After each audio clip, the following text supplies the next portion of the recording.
is CGTN, China Global Television Network.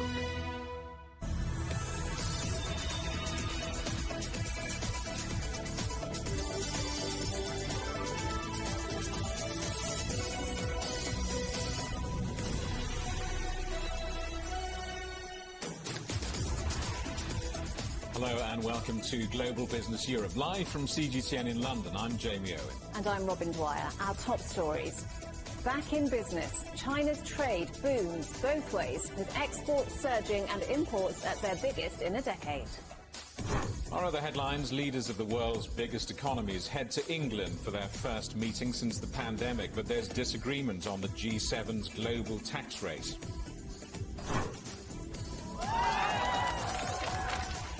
Germany's Angela Merkel celebrates a resounding win for her party in regional elections, defeating the far right.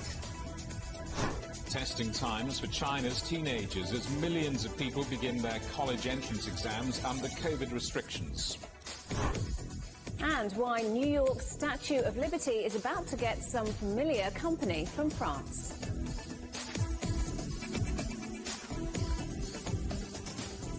China's trade is booming, with strong global demand driving that growth. Exports surged in May, albeit at a slower pace than the previous month, while imports grew at their fastest rate in a decade. They increased 51.1% in dollar terms from a year earlier, boosted by rising commodity prices and the need for raw materials.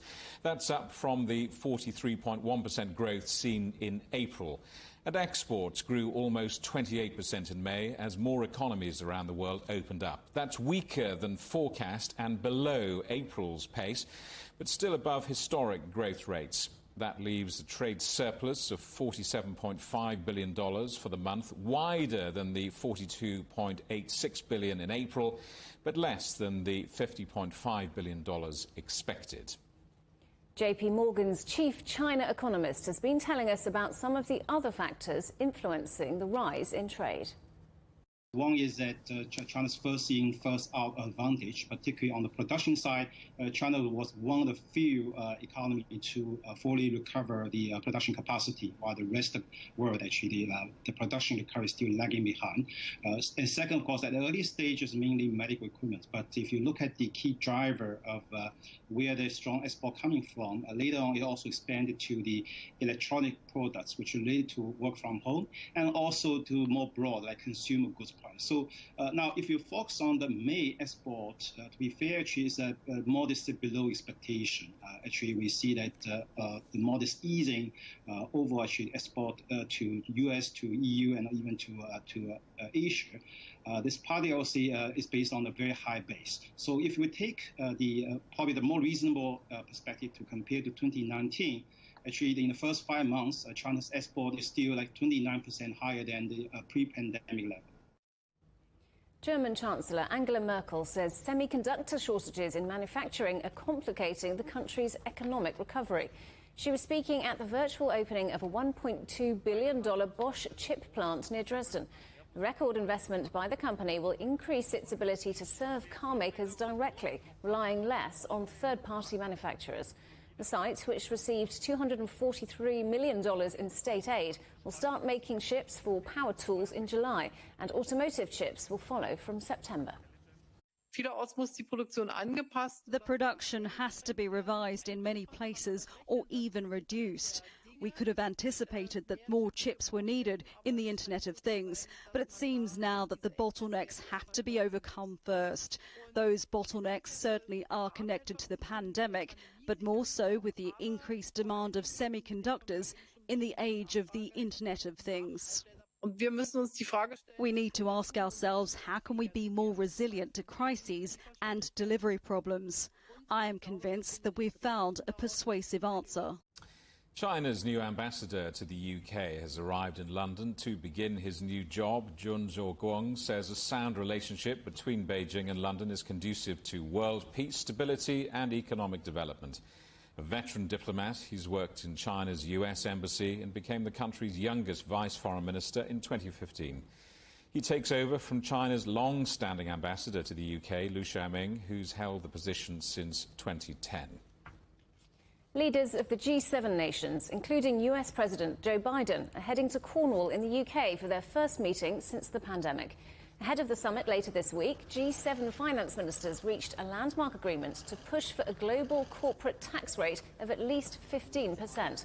Critics say the reforms will fail to penalise tech companies like Facebook and Google, which are often accused of not paying enough tax, unless countries with lower rates, like Ireland, are willing to play ball. Well, China says these new tax rules should be shaped to work for every country. China believes that all countries, including the G20, should make pragmatic and constructive contributions, properly handle the major concerns of each country, and reflect inclusiveness in the design of the programme. Well, in a moment, we'll be hearing from the co-author of Tax Havens, how globalisation really works. But first, let's get the reaction on Wall Street with our correspondent, John Terrett. Hello to you, John. Yes. So how are the markets reacting to this G7 deal? Hey there, Robin. Hello, Jamie. Well, they were down earlier on. First of all, say, what we're talking about here is about 100 to 150, maybe, multinational corporations. OK, now, these companies are global companies, but the taxation that they pay is done at the national level. So I've selected some companies for you just to see how the stocks are getting on.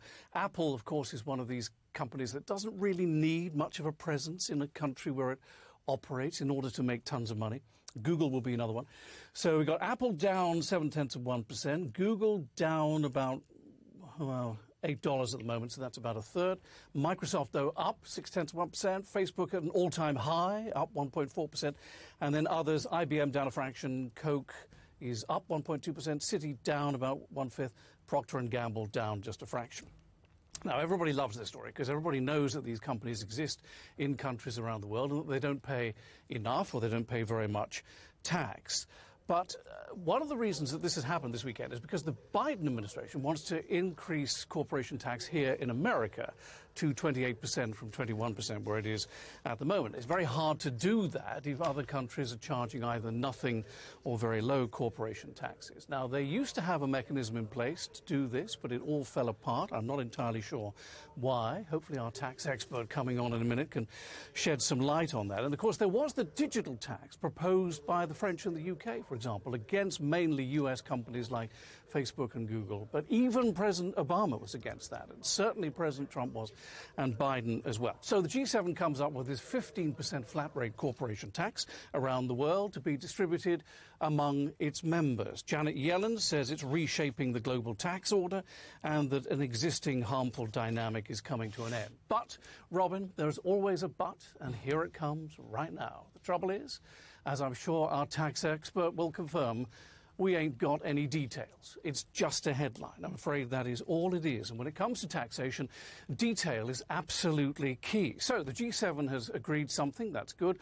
But what about the G20? There's only 7 countries in the G7, obviously. Many more in the G20, including China and India. We've heard the Ministry of Foreign Affairs giving their reaction, talking about pragmatic contributions. But there's an even bigger stumbling block, I'm afraid, and that's the US Congress, because Yellen has to sell this to the Congress, and she has a very, very thin, or Biden has a very, very thin margin in the Senate and in the House. And the US Congress has to approve any changes to taxation paid within the country and any changes to taxation treaties with other countries. So we have a long way to go, but yes, it is a great headline. And I'll tell you something, for the G7 to be able to come up with an agreement on something as thorny as this, which has been a thorn in their side for many, many years, is definitely worthy of a headline. Robin. Well, John, let's put tax to one side for a minute and talk about airlines, because transatlantic airline executives are lobbying Washington and London. What's going on there? Yes, I like putting tax to one side. I very much approve of that. Yeah, let's talk about airlines, another favourite topic of mine. This is the CEOs of all the big airlines, the ones based here, the big ones you know, like Delta and Continental and American and British Airways and all the big ones. What they're doing is they're lobbying the governments in the United States, in Washington and London, to reopen the transatlantic air corridor. Now, it is open at the moment, but not really fully. Those planes are flying across, but many of them are half full, and some of them, of course, the The flights are just being cancelled, and the whole thing is being consolidated because people simply aren't travelling in sufficient numbers at the moment. Now, first and business class is where the airlines make their money. They barely make any money on economy seats, but they do make money in business class in particular, because people need to get from one country to another quickly, and they need to lie down in a bed and sleep and have a meal and wake up refreshed for work the next morning when they step off at JFK. Now, the economies of an aircraft are absolutely fascinating. I mean, really very interesting indeed. Those full flights, those jumbo jets coming across, when you've paid every bill, when you've paid all the costs of the landing fees and the fuel, and you've paid your pilots and everything that you have to pay, those planes only make $200 to $300 in profit per flight. So they want this air corridor to be reopened again. They know that leisure travel is back in America. We had 1.9 million Americans traveling the weekend before last for Memorial Day. That's a pandemic record. But business travel is not back. There's widespread condemnation against the UK government for not increasing the green list last week. What we don't know is the Zoom effect. The airlines are betting, by lobbying the government, that there will always be a need to do business in person. The face-to-face thing is never going to go when it comes to actually tying down business deals. And that's what they're asking for. Whether they'll get it, I don't know. Fascinating stuff, as always. John Terrett, thanks very much indeed for that. Well, while John Terrett puts his tax to one side, let's return to it. Let's go back to that G7 deal to shake up the global tax system and talk to Richard Murphy, Professor of Accounting at Sheffield University Management School. Professor, good to see you. Thanks for coming on the show. UK Finance Minister Rishi Sunak describing this as historic. Your reaction to this global corporation tax deal? It is historic. It's unprecedented. We've never seen anything like this before, in the sense that a country, the large countries in particular, are saying that they can tax income that a company wants to record in another country, whether they like it or not. Now, that is something we haven't seen before. So it's novel. As a tax justice campaigner, I'm keen on it. But, and there are lots of buts, there are reservations to be had, and you've already mentioned some of them. What are your reservations? You've written elsewhere there's a large loophole, not just you. In simple terms, for those of us who are not tax experts, what are these large loopholes? Why so much concern? Well, one is that it's 15% when the average rate of tax in the OECD is 25%. Why such a low rate? Why this 10% profit margin that is going to be required before any company has its profits reallocated between countries to stop abuse? Amazon falls out as a result. So do other companies. Companies we didn't expect to be in, maybe banks, maybe pharmaceutical companies, are involved. And we thought this was only going to be targeted at tech companies. So there's problems there. But the big one is, who gets the accounting right? Are we going to depend upon the big four to deliver the information that we need, on which this whole arrangement would depend? And I'm not completely confident as yet that we have the data we'll need to make this work. How easy will it be for companies to evade, avoid, dodge, for want of a better word, higher international corporation tax? Well, I'll use the word game rather than dodge, avoid or evade. Companies do game the tax system. They look for loopholes. Let me give you a simple example here. Suppose we have one of these large companies which does have a very high profit margin. Suppose they merged with another large company with a very low profit margin. They could put the two together into one company and therefore avoid this tax liability by bringing down their average profit rate. It's an obvious route to actually overcoming this problem for them. I've already discussed this with people in the City of London today, and they seem to think that's on the cards. It could be a motive. So, yeah, they could be serious side effects of this, completely unforeseen by the G7. This flies or dies on international cooperation, doesn't it? I mean, the international community hasn't exactly covered itself in glory in working together on coronavirus. What chance cooperation on tax? Well, I was heavily involved at the OECD in negotiating the last major round of negotiations, what was called the base erosion and profit shifting process. And there was a surprising degree of cooperation at the end of the day. So I think they could do this. But, and again, there's a big but, I've heard China's reservations. I hear the reservations from developing countries. There is a massive bias in this whole agreement, as it now stands, towards head office locations like London, like New York, like Frankfurt, and it's not sharing the loot fairly as it stands at present. I think there will be more negotiation at the G20 when we get there to see how the loot can be shared better, because there is money to be raised here, but it isn't necessarily going out to the world fairly at the moment. So I think that's where the objections will arise. Our correspondent in New York, John Terrett, was saying that detail is everything in this, of course. Let's say you're put in charge of the final negotiations here. The details are still being thrashed out. What do you want to see? Oh, what I want to see is transparency. More than anything else, I want to see the accounting on which this works. If we end up with the rules in the way they were announced at the weekend, and we did only get half a page of information to work on, but if we are to make this work, we have to see that it's fair. So we have to have country by country reporting accounts so that we know where the companies declare their profits. We have to know what the adjustments are, and we have to see better information about how much tax they pay and where. Right now, as an expert, and I think I probably am, I can really not make the accounts of large companies add up with regard to tax, literally not add up with regard to tax. So we need better information. With that, we can show that there is fairness. If we could show that, then there would be a much better chance of agreement. So transparency would be my absolute #1 demand, so that everybody can believe they get a fair deal.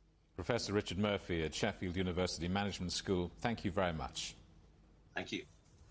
French regulators have fined Google more than $260 million for abusing its market power. The company has agreed to make changes to its online advertising service.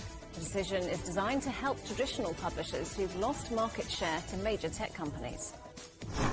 Regulators in the United States have approved a controversial drug to address an underlying cause of Alzheimer's disease. The drug, made by the US company Biogen, has drawn both praise and criticism from medical professionals. Regulators said the clinical data was complicated, but it was reasonably likely to predict important benefits to patients. Trading in Biogen shares was halted pending this announcement. Amazon is creating 3,000 new jobs in Italy this year. The US e-commerce giant aims to spend more than $400 million across 3 new locations opening later this year in the northern regions of Lombardy, Piedmont and Emilia-Romagna. Daimler wants to raise capacity at its China Mercedes-Benz plants by 45%. The German car maker plans to do this with its partner, BAIC Motor, by increasing working days and shifts at 2 Beijing plants. The upgrade comes as demand for luxury vehicles surges in the world's biggest car market. More Daimler cars are sold in Germany, in China than in Germany and the United States combined. Australian airline Qantas says it's disturbed by claims that some of its staff may have been involved in organised crime. It follows media reports that gangs had infiltrated the carrier. The allegations were based on a classified intelligence operation. Up to 150 staff have reportedly been linked to illegal activities, including importing drugs. It's led to calls for an urgent review of security. Amazon founder Jeff Bezos is planning to fly to space next month with his brother. They'll be passengers on the first manned flight launched by his space company Blue Origin. A seat in the capsule is also being auctioned, giving someone the opportunity to join them. Scheduled to take off on the 20th of July, the billionaire said it was something he's wanted to do all his life. You're watching CGTN. Still ahead. Children could die if UK overseas aid is cut. The warning from within the ruling Conservative Party as Prime Minister Boris Johnson faces a revolt in the House of Commons.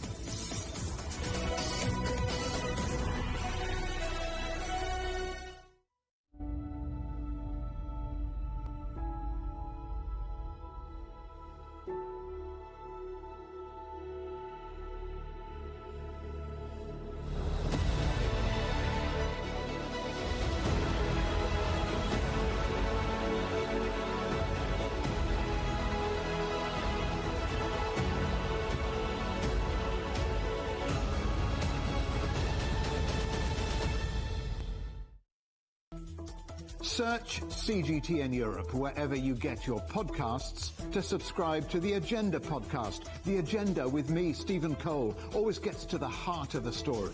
Just subscribe today and listen now. Covering the world from 4 continents. A new horizon. Teams in Beijing, Washington, D.C., Nairobi, and London.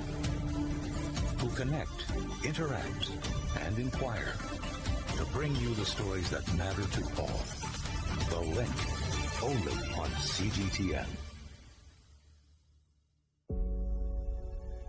Facing the unknown is always difficult. In a world in turmoil, it's easy to lose orientation. But when the storms come, we have to see the possibilities. Reinvent. Find new opportunities. Discover a path forward. CGTN. See the difference.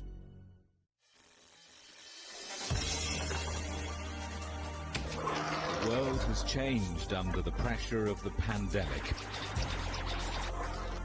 For many of us, life is returning to some kind of normal.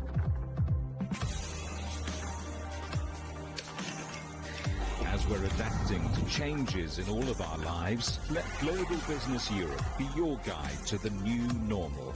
Join us weekdays on CGTN.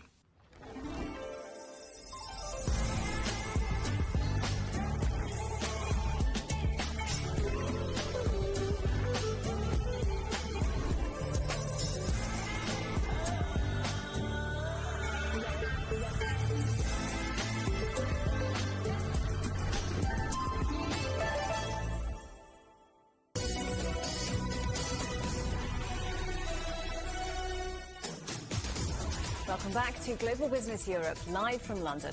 Just a reminder for you that CGTN is available to watch for free on all the major digital platforms, on Smart TV or online on Roku, Apple TV, Amazon Fire and Android TV, on YouTube and Dailymotion, as well as CGTN.com and the CGTN app. In Germany, Angela Merkel's CDU party is breathing a bit of a sigh of relief after an unexpectedly strong victory in regional elections. The race is seen as a critical test for the party ahead of national elections in September. Ryan Thompson reports. Germany's Christian Democratic Union finally has something to cheer about. After weeks of neck-and-neck polling in a hotly contested race for the Saxony-Anhalt premiership, the party of Angela Merkel has finished stronger than expected. We have won the elections, and that is a good thing, because with that we have set a signal of where the centre is in Saxony-Anhalt and what the voters really want. Voters had their choice from a wide range of political ideologies, but 2 parties led this election, the CDU and the far-right Alternative for Germany. The AfD finished strong in the last election, propped up by some of the country's most economically disadvantaged who wanted a change of the status quo. But this time around, voter support for the AfD was down. It is important to me that we got the working class back. The Link, the far-left party, has lost voters, and the workers in this state came to us, and I'm actually very happy with this result. The election was seen as a critical test for the CDU, which has lacked momentum in recent months. Newly appointed party chair Armin Laschet has been unable to win majorities in other regional races, while the Greens, led by Annalena Baerbock, has gained the nation's attention. Polling suggests a tight race between the Greens and the CDU lies ahead during a national election in September. Ryan Thompson, CGTN, Frankfurt. The UK government is facing a backlash over its decision to cut the foreign aid budget. Members of Prime Minister Boris Johnson's own Conservative Party tried to force a vote in Parliament to reverse the move, but that was blocked for procedural reasons in the House of Commons. The United Nations agencies warn it'll impact some of the world's poorest people, while others say children could die as a result of this. Well, let's talk to our correspondent Andrew Wilson, who's been watching events. Andrew, is that it? Has this revolt gone away now? Well, no, I think there's a bit more powder in the weapons of those that are resisting it. There is a bit of a backstory to all this. I mean, first of all, let's get a clearer understanding of what went on here. The government was committed to a 0.7% of GDP target for aid every year and was meeting that. Since 2015, it had been meeting that. And then international development moved to the Foreign Office. The Foreign Office cut the budget, saying they didn't need a debate in the House of Commons because it was just part of the Foreign Office budget. And then Rebel MPs attempted to add on an amendment, a bit like earmarks that you get in Congress, add on an amendment to a bill that was being voted on today, but it was an advanced research and invention bill, completely unrelated to aid, and probably quite rightly, Sir Lindsay Hoyle, the Speaker of the House, said, "I'm afraid this is not within the scope of this particular bill. It cannot be added on as amendment. There will be no vote." Now, the resistance to all this, you say, is it over yet? The resistance is still pretty fierce. You know, this is a lot of aid being withdrawn. 0.7% down to 0.5% translates to about $5 billion a year. The government insists it's only temporary, but won't be drawn on how long it's going to make this cut. But already aid projects in Yemen and Syria, and particularly in Bangladesh, with the Rohingya population isolated there, 100,000 of them in refugee camps at Cox's Bazar, all those projects will suffer directly because of this withdrawal of funds. So, no, I don't suppose this has gone away yet. But for now, the government has averted something quite embarrassing on the eve of the G7 conference. Andrew, Brits giving money to countries overseas came up at the last UK election, didn't it? It did. I mean, the 0.7 figure has always been a UN target that it's been putting out for a long time to all the developed countries, saying this is what they think people should donate. The UK managed it in 2013 and then enshrined it in law. The International Development Act of 2015 says that the UK will now give 0.7% of GDP to international aid and will need to report to Parliament if it ever fails to do that to explain. It was also part of the 2019 Conservative Party manifesto. In the lineup of all the things that this government promised before getting elected and then getting elected, one of those promises was a 0.7% figure. So there is outrage that this, in many people's views, is something they've swerved away from unfairly. And it's worth noting that Sir Lindsay Hoyle in the House of Commons today, although he said he did not believe that any vote today was appropriate under parliamentary procedure, he said he did feel strongly that Parliament should have a say in this deduction of the aid figure. And he said that he thinks the government should pay great heed to the voices that are being expressed here today in this rejection of the plan, and that the government should facilitate some kind of parliamentary debate, which thus far it's managed to sidestep. Now, already the Andrew Mitchell, the MP who brought this amendment in the first place, has said he thinks the government's lack of consultation with the House of Commons is unlawful. We have been there before with Boris Johnson when he prorogued Parliament, so this is a government that has a reputation for boxing clever with the law as far as parliamentary law is concerned. How far they can push that at this stage remains to be seen. Andrew, and there will be lots of people watching wondering why Boris Johnson is picking a fight with his own backbenchers. It is extraordinary. I think this boils down essentially to a discussion that took place some time ago in Downing Street, where they decided, look, the Chancellor would be very happy if we could give him an extra $5 billion a year to deal with pandemic recovery and deal with the situation with the pandemic at the moment, with the furlough scheme and all the other schemes the government's had to bring in to support the economy, costing the Exchequer hundreds of billions of dollars. And I think the judgment was made then that the 80-seat majority that the Prime Minister won in the 2019 election was largely due to voters in the Northwest, people who turned from Labour towards the Tories, partly in favour of the Brexit vote. They feel that this is a vote winner as far as that electorate is concerned. They think that this was still, whatever Parliament has to say about it, whatever the MPs and NGOs and the United Nations have to say about this decision by government to cut the aid budget, they believe it's still a vote winner as far as the electorate's concerned, and particularly the electorate that voted Boris Johnson in 2019. Andrew Wilson, thank you very much. Oxfam is calling on G7 leaders meeting here in the UK later this week to sharply reduce carbon emissions and at a faster rate. It's warning that unless they do so, their economies could shrink by 8.5% per year by 2050. Max Lawson is the head of inequality policy for Oxfam. I asked him what sectors of the economy will be worst affected. Well, I think all sectors of the economy are going to be hit hard. We're looking at a drop in the GDP of the G7 nations of trillions of dollars. It's going to hit agriculture, obviously, the changing weather patterns. It's going to hit energy.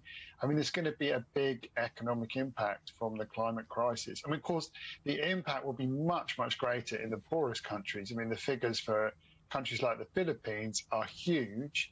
But the point we want to make today is that for the G7 themselves, who are meeting this week, they are really going to hit an economic crisis twice as big as the coronavirus crisis unless they take action on climate change. And you say the poorer countries will feel this the worst. How important is it that they aren't left behind? Well, I think it's critical for the global economy. As we've seen with coronavirus, you know, countries are not... They don't stand alone. We live in an integrated world economy, and the impact economically of a crisis in countries like the Philippines or big global markets like Indonesia or Latin America is going to come back to hit the economies of rich nations too. So it's obviously vital that we help poor countries for the sake of helping poor countries, but it's also important for the economic bottom line for the G7 that they take the action on climate change, which so far they're failing to do. So globally, what do you think needs to be done to mitigate this? Well, I think we need to see two things. We need to see much more stronger commitments from the G7 nations to rapidly exit from the use of carbon. You know, we're already seeing some targets set, but there's a lot of grey areas. A lot of them are kind of offsetting. A lot of them are talking about paying others to emit. I mean, we need to see radical action to cut carbon. And then we also need to kind of see the investment in helping poor countries cope, adapt to climate change. So where does the money need to go, do you think? I think it needs to go to two things. It can help countries mitigate, i.e. to transfer away from the use of fossil fuels and to use more green energy themselves, so we don't have a situation where developing countries follow the same kind of dirty fossil fuel path of rich nations. But it can also pay countries to help adapt. You know, I've just recently returned from living in Kenya, and, you know, none of the seasons are what they were. Every year is different. People don't know where the rain's coming, when it is.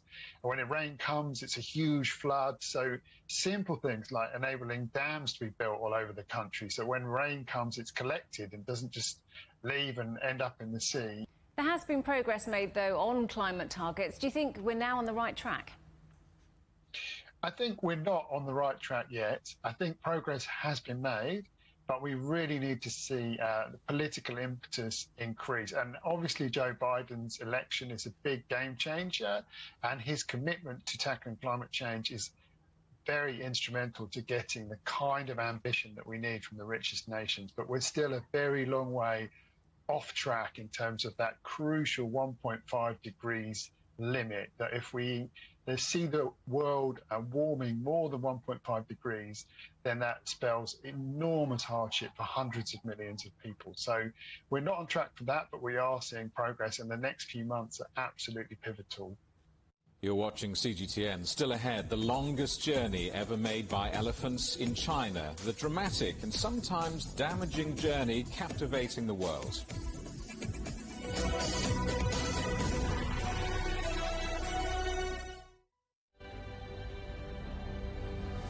More than 100,000 people in Italy have now died from COVID-19. The vaccination programme offers some hope for the future, but intensive care units are near capacity.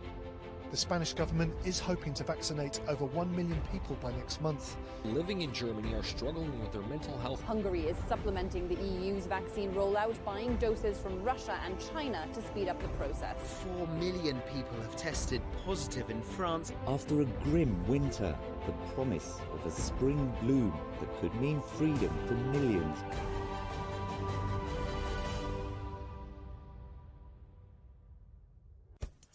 On the agenda with me, Stephen Cole, we look up into space. We look down into data. We look at debt.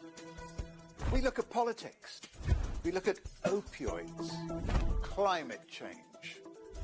We look at all the issues that really matter around the world. But you matter too. We want to tell the stories you want to see and hear about. Make it your agenda.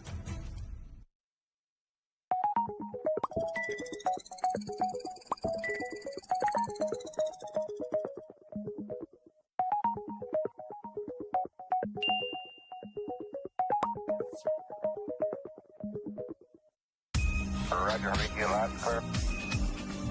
We can try out the wild and crazy ideas. Nothing can stop an idea whose time is coming. This idea is coming. I actually feel quite comfortable in isolation. We should all be very busy when we're trying to save the world. Oh, no. We hope it will happen. We have to live it out. The agreement is signed. But what is the real deal now the UK has left the EU? For trade, for business, for the city, for ordinary people. Make sense of Brexit with CGTN.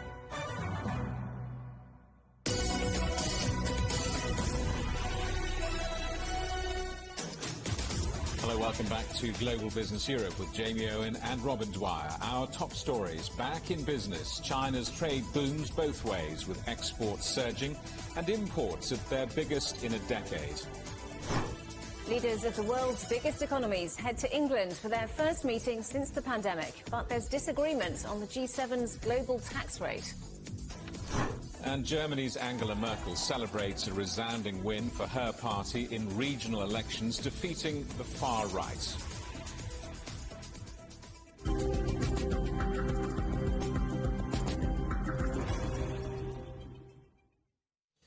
A 100 former heads of state and foreign ministers have urged the G7 group of rich countries to commit to funding the rollout of COVID vaccines in the developing world. In an open letter, the group, which includes the former United Nations Secretary-General Ban Ki-moon and the UK's former Prime Minister Gordon Brown, said global cooperation on vaccines was a strategic interest for all. The cost of $30 billion over the next 2 years has been put on the project, which it's claimed is the best way to stop new strains of the virus developing and spreading. Spain is inviting fully vaccinated tourists back to the country from today. Holidaymakers will be allowed to go on the condition they are fully vaccinated. From Madrid, our correspondent Rahul Pathak. If they vaccinate, they can come. That's the message from Spain to travellers from almost everywhere. From Monday, anyone who has been vaccinated or taken a COVID antigen test will be allowed into the country. The only exception, those coming from India, Brazil and South Africa. Spain hoping the more relaxed rules will lead to an increase in tourism, an industry that has lost more than 80% of its trade in Spain last year alone. Everything with the vaccinations went well. I think it's obviously something that would help the economy for more people to be coming here. Once people are vaccinated, I think that, at least in Texas, our rates have gone down really well, and so people are feeling more confident, and I would feel confident that it's a good move. I mean, if they've been vaccinated, I think it's fine. And as long as they have proof and they show it, yeah. Spain says it expects to get back at least 40% of its pre-COVID tourism levels by the end of 2021. The nation's health minister saying the country was in the process of reclaiming its global leadership in tourism. Pre-pandemic, UK travellers spent over $11 billion in Spain.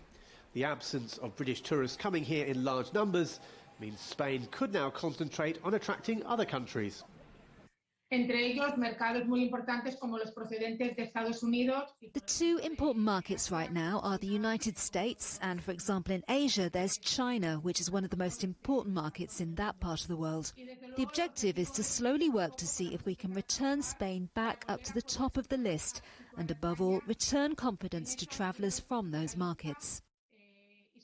Another boost to the travel sector will be the introduction of the EU COVID digital certificate, due to come into force on July 1st. Meanwhile, Spain will be hoping for better news from the UK by the end of this month, when it releases the next update on safe countries to travel to. Rahul Pathak, CGTN, Madrid. India's capital, New Delhi, and its commercial hub, Mumbai, have both begun easing lockdown as the COVID infection rate drops to a 2-month low. Shops have reopened and public transport is operating at 50% capacity. Delhi, which was reporting an average of 25,000 new daily cases during its peak earlier this year, saw infections fall to just under 400 on Sunday. At least 40 people have died in Pakistan after a train derailed and then was hit by another train just minutes later. Rescuers have been trying to reach people trapped in the wreckage. Daniel Khan reports now from Islamabad. A collision between two passenger express trains in Pakistan's southern Sindh province at Ghotki district has killed dozens and injured over 100 people, with the death toll likely to rise as many injured remain in a critical condition. Pakistan Railways says that the accident occurred after the coaches of one train derailed and fell across the opposite track, where they were hit by an approaching train. Pakistan Army's engineers and specialist teams of urban search and rescue and the paramilitary rangers are taking part in the rescue efforts. The military says that most of the injured have been shifted to hospitals and those seriously injured have been evacuated by helicopters. A relief camp has been established at the site. Prime Minister Imran Khan has ordered a comprehensive investigation into railway safety fault lines. Pakistan has a low record when it comes to accidents involving trains.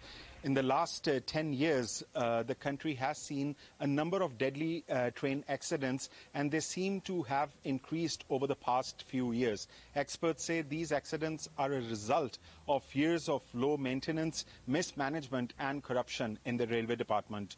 Daniel Khan, CGTN, Islamabad. In Mexico, President López Obrador's Morena party has emerged as the winner in Sunday's vote, but with a reduced majority. Early results put the ruling coalition on course to win 11 of 15 state government races, enlarging the party's footprint across the country. Let's talk now to CGTN's Alistair Baverstock, who is in Mexico City for us. So, Alistair, results still emerging. What does the picture look like now? Well, good morning from Mexico City, Robin. That's absolutely right. For a referendum, an election which has been seen as a referendum on the presidency of Andrés Manuel López Obrador, it has been something of a mixed bag. We're still waiting on the full results, but with more than 80% of polling stations now coming back and giving results, they seem, as I mentioned, a mixed bag.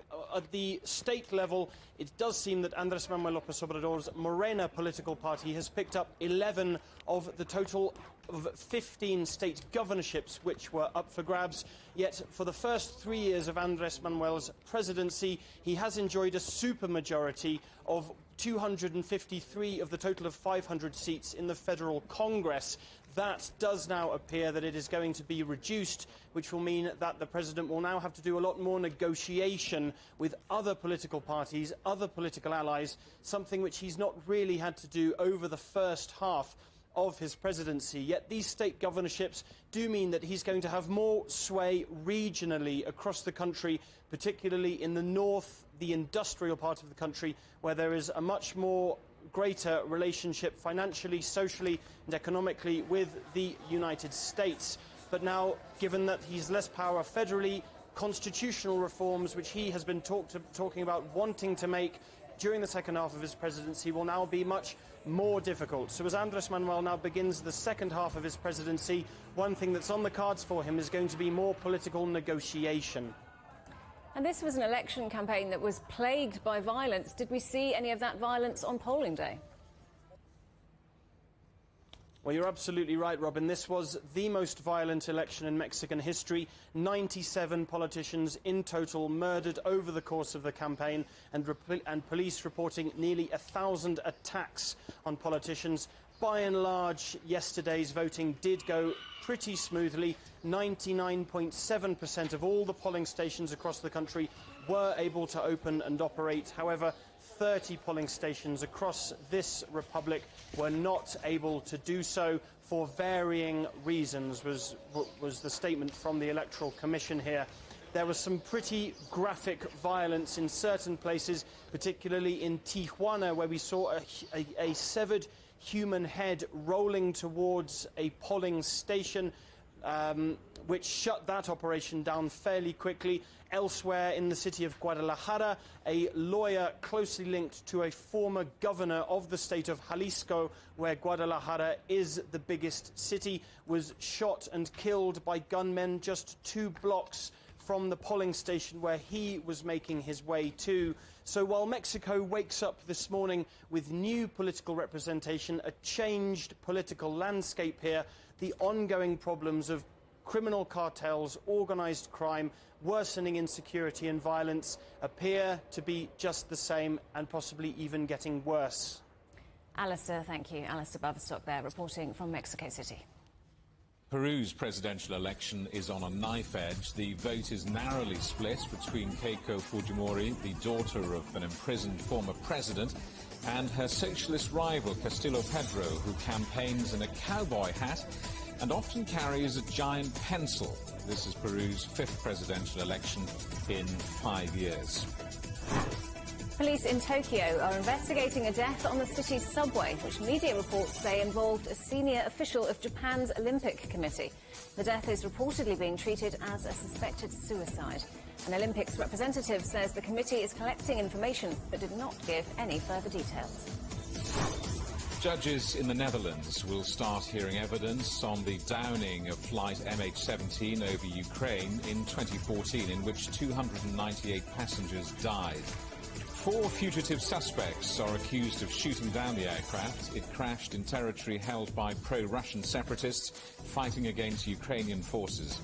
International investigators say the airliner was hit by a Russian surface-to-air missile. Diplomats from the Association of Southeast Asian Nations are in the Chinese city of Chongqing to mark 30 years of relations. China's Foreign Minister Wang Yi met his counterparts from 10 countries. He said China hoped to work together with ASEAN countries to strive for an early agreement on the code of conduct in the disputed South China Sea. Wang also suggested deepening cooperation on the COVID-19 pandemic. China's annual college entrance exams begin today amid tight COVID-19 protocols. In Chinese, it's called the Gaokao, seen as a crucial step for high school pupils who wish to continue to college. A record 10.8 million students are taking the test. Most provinces required students to report their health status for 14 consecutive days before the exam. And China's college entrance exam is also attracting the attention of businesses. Companies around the country are seeking various opportunities to profit from what's called the Gaokao economy. Many businesses in China have found ways to profit from the nationwide college exam fever. Trying to make money during this time is now called the Gaokao economy, and it refers to this phenomenon of business using the exam period to promote their brands. Data from e-commerce giant JD.com show that sales for exam stationery product have doubled in May from the previous month. The platform also saw an increase of nearly 30 times in sales for traditional Chinese costume qi pao. Some parents believe wearing it will bring good fortune for their children. Food and supplements are another category that saw a big jump in sales before the big day for students. Sales of meat, eggs, and milk increased by about 80% in May from April. Many companies in the hotel sector are also cashing in.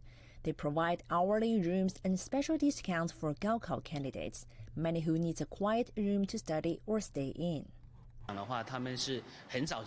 Some students about to take the exam come here and have booked rooms 1 month before the test. That's because they want to familiarize themselves with the environment in advance. The manager says that the reservation for Gaokao room takes up about 30% of their daily bookings. However, the economic benefit from the exam go beyond just that. The tourism industry may be set to benefit as well. JD says that some students have made plans for their vacation. Data shows that bookings for flight tickets and hotel in late June have all soared. 500 kilometers in 40 days. It's the longest ever trek made by a herd of elephants in China. The elephants have captivated social media all around the world and caused over $1 million in damage. CGTN's Mark Kerr reports. Not just people that are treating these animals very kindly, it's also the general policy of Yunnan province to respect biodiversity locally. As you know, Yunnan is the most biodiverse province in China. Actually, this time in dealing with the migrating elephant herd, basically 3 things are done by local forestry authorities. The first thing is to observe these animals using surveillance drones and emergency personnel. At least 14 surveillance drones and over 400 personnel have been dispatched today to keep track of the animal's latest movement. And because one of the male elephants has wandered off, there are now 2 on-site command centers. The second thing they're doing is intercept, but not harm. What they're doing for interception is to use muck trucks and even excavators to be lined up along the roadsides and riverbanks where the elephants are anticipated to pass, to form a so-called front line to keep the residential areas behind them to be safe. And lastly, because the animals are here to find food, people have been giving them food and water. They have been feeding at least 2 tons of their favorite vegetables and fruits, including radishes, pineapples, and especially corns are their favorite, to be put down to so-called food points for the elephants to eat for themselves, so that they won't probably not go into densely populated areas to rummaging in farmlands and even houses for food and water. Now, rats aren't often seen as heroes, but in Cambodia, one rodent is retiring in a blaze of glory. Magawa, a giant African pouched rat, has spent the last 5 years sniffing out landmines left over from Cambodia's civil war. He is the most successful rodent ever trained for the job by a Belgian charity and has located over 70 explosive devices. To see him in action for the last time, go to europe.cgtn.com.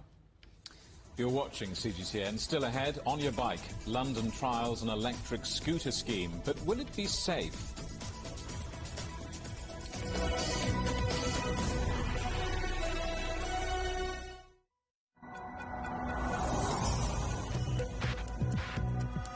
Each day, there are millions of stories. Each one can open new perspectives, new possibilities. Wherever you look, we are there to see, discover, explore. We put the pieces together to find what really matters to you, all around the world, all around the clock. Our reporters are at home across the globe. From our headquarters in Beijing and production centers in Washington, Nairobi, and London, China Global Television Network. Stories from across the globe, reaching people across the globe. CGTN. See the difference.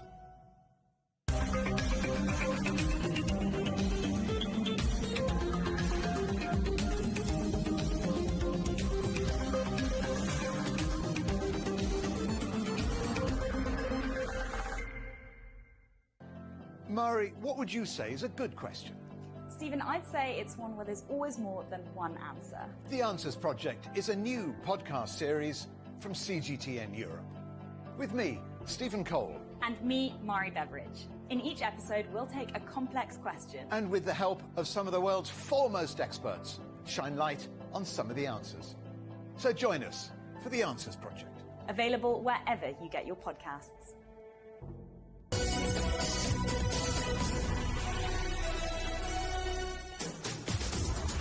Welcome back to Global Business Europe. The Statue of Liberty is about to get some company from her native France. 135 years after the first iconic sculpture was sent to New York City, a new one is on its way to the United States after a ceremonial send-off in Paris. CGTN's Ross Cullen reports. On Monday, a replica Statue of Liberty is headed out across the Atlantic, a gift from a museum here in Paris. It is scheduled to arrive in New York City on the 4th of July, US Independence Day, and it will then make its way down to the French Embassy in Washington, D.C. in time for the 14th of July, France's National Day. It is going on a 10-year-long loan, hailing the centuries-long friendship between France and the United States. But it is by no means the first such replica. There is a 12-metre-high Statue of Liberty just outside Strasbourg, commemorating the work of the original statue's sculptor, Auguste Bartholdi. He was from that region in eastern France. And there is another replica here on an island in the River Seine in Paris. Now, this one was a gift in 1889 from French expats in the United States, commemorating the French Revolution 100 years before. France supported the American colonies' drive for independence from Britain, and the two countries have stood side by side ever since, both on the battlefield and diplomatically. There is perhaps no greater example than Lafayette, a hero of both the American and the French revolutionary movements. He is buried here in Paris with a Stars and Stripes flag flying forever above his grave. But the Statues of Liberty also recognise this transatlantic alliance between both republics. Now, this Lady Liberty originally faced towards the Eiffel Tower, but she was moved in 1937 to face west, in the direction of her big sister in New York City. Ross Cullen, CGTN, Paris. An e-scooter trial has started in London, with the government backing a 12-month testing period. In the UK, the use of personal electric-powered scooters in public spaces is illegal. But under the rental scheme, people will be allowed to ride them on roads and cycle lanes. Transport for London wants to explore how these two-wheelers can support a shift to sustainable travel. But as Juliet Mann now reports, there are still concerns about safety. After a bit of a wobble and a rolling start, I'm weaving through city traffic. At top speed of 20 kilometres per hour, it's less of a whiz and more of an amble. But safety comes first. These e-scooters are made to strict safety standards. They're sturdy, with heavy-duty tyres to absorb any bumps in the road. And they're crammed with technology, so if you stray into an area outside the trial zone, it will come to an automatic halt. Around Europe, lockdowns have driven new citywide policies with an increased focus on micromobility, which covers e-scooters, bikes, mopeds and skateboards. We're now live in 110 cities, so there's no one-size-fits-all. What you want to do is be working in really close partnership with the cities, with the regulation that exists there, and making sure that you're tailoring the service to the right type of service for that city. Paris will convert 50 kilometres of road and plans to invest $325 million to update its cycle network. Brussels is turning 40 kilometres of car lanes into cycle paths, and in Milan, 35 kilometres previously used for cars will be adapted to walking and cycling. E-scooters are a really important part of our green recovery and the return to the high street and the return to life as we knew it in London in the next few months. We're looking at metrics around carbon saving, air pollution, and really going deep into the research to make sure that we're understanding how this adds benefit to our communities. Those privately owned e-scooters we've already seen out and about are illegal. And there's been criticism about irresponsible riding and a spate of drink driving arrests. Transport chiefs hope the hire scheme will help bring the mode of transport back within the law as the drive towards greener forms of transport accelerates. Juliet Mann, CGTN, London. The headlines again. Back in business, China's trade booms both ways, with exports surging and imports at their biggest in a decade. Leaders of the world's biggest economies head to England for their first meeting since the pandemic, but there's disagreement on the G7's global tax rate. And Germany's Angela Merkel celebrates a resounding win for her party in regional elections, defeating the far right. That's it for Global Business Europe. Thanks very much for watching. More on all of our stories at europe.cgtn.com, and do follow CGTN Europe on Twitter, Facebook and Instagram. We're on smart TV apps such as Roku, Apple TV, Amazon Fire and Android TV, on YouTube and Dailymotion, cgtn.com and the CGTN app. Coming up next on CGTN, it's Africa Live. We'll see you again tomorrow, same time, same place. From all of the team in London, it's goodbye. Goodbye.